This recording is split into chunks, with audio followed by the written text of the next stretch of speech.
नमस्कार मित्रांनो, 2024 आता संपलेला आहे, गेलेला आहे. तर 2024 मधले असे काही जबरदस्त पिक्चर आले जे मला आवडले आणि जे खरोखर बघण्यासारखे होते, तेच या व्हिडिओमध्ये मी सांगणार आहे.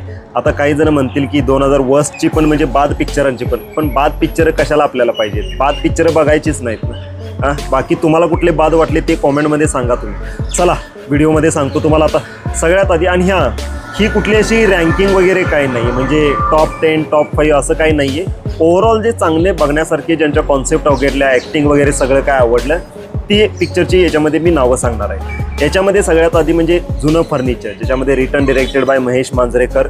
ॲक्टिंग लाजवाब, याच्यामध्ये एक ट्विस्ट पण होता, आणि बाकी यातली जी स्टोरी घेतली होती ना, खरोखर हार्ट टचिंग होती.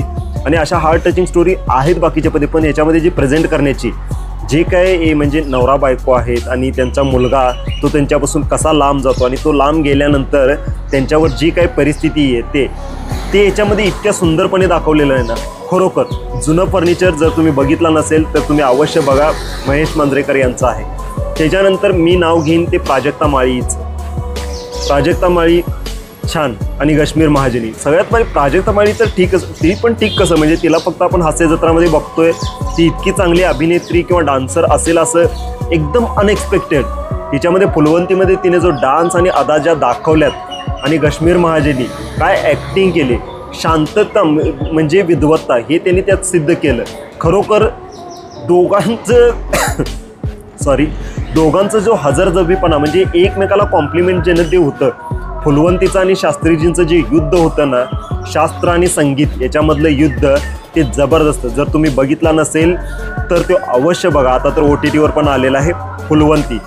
त्याच्यानंतर येतोय तो म्हणजे आपले आदिनाथ कोठारे यांचा पाणी म्हणजे इतका छान पिक्चर ना. खरोखर तुम्ही जर बघितला नसेल तर याच्यामध्ये बघा, कारण का याच्यामध्ये दाखवलं एक तरुण ज्याचं लग्न ठरतंय पण त्याच्या गावात पाणी नसतंय. आता त्याच्यापुढं अट घातली जाते, बाबा तुला लग्न करायचं असेल तर गाव सोड, दुसरीकडे जा. आता तो लग्न करीन तर हिच्याशीच, पण गावात पाणी आणल्यावरच, असं जे ठाव मांडतोय. म्हणजे एक लोकांच्यासाठी, आपल्या गावासाठी काहीतरी करायचं आहे आणि वर आपलं प्रेम पण वाचवायचं आहे. हे जे दाखवलेलं आहे ना, त्याच्यामध्ये खरोखर तुम्ही कनेक्ट करून झालीत. त्यामुळे हा पिक्चर पण जर तुम्ही बघितला नसेल ना तर अवश्य एकदा बघा. यानंतर आपल्या छत्रपती संभाजी महाराज यांच्यावर पण 2 सिनेमे आले. त्यातला शिवरायांचा छावा हा तुम्ही अवश्य बघा. याच्यामधली ॲक्टिंग वगैरे सगळं जबरदस्त आहे, आणि दुसरा पण तो छानच आहे, पण जरा स्लो वाटला मला. आणि सगळ्यात शेवटी ज्या पिक्चरने यावर्षी सगळ्यात जास्त पैसे मिळवलं तो म्हणजे नाच गं घुमा. नाही, आय थिंक 2-3 नंबरला असेल नाच गं घुमा.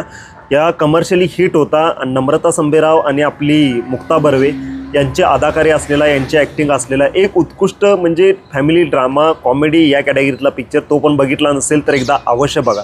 हे होते काही मराठी पिक्चर जे मला पर्टिक्युलर आवडले. बाकी कुठला पिक्चर तुम्हाला आवडला असेल आणि या लिस्टमध्ये नसेल तर नक्की कॉमेंट करा.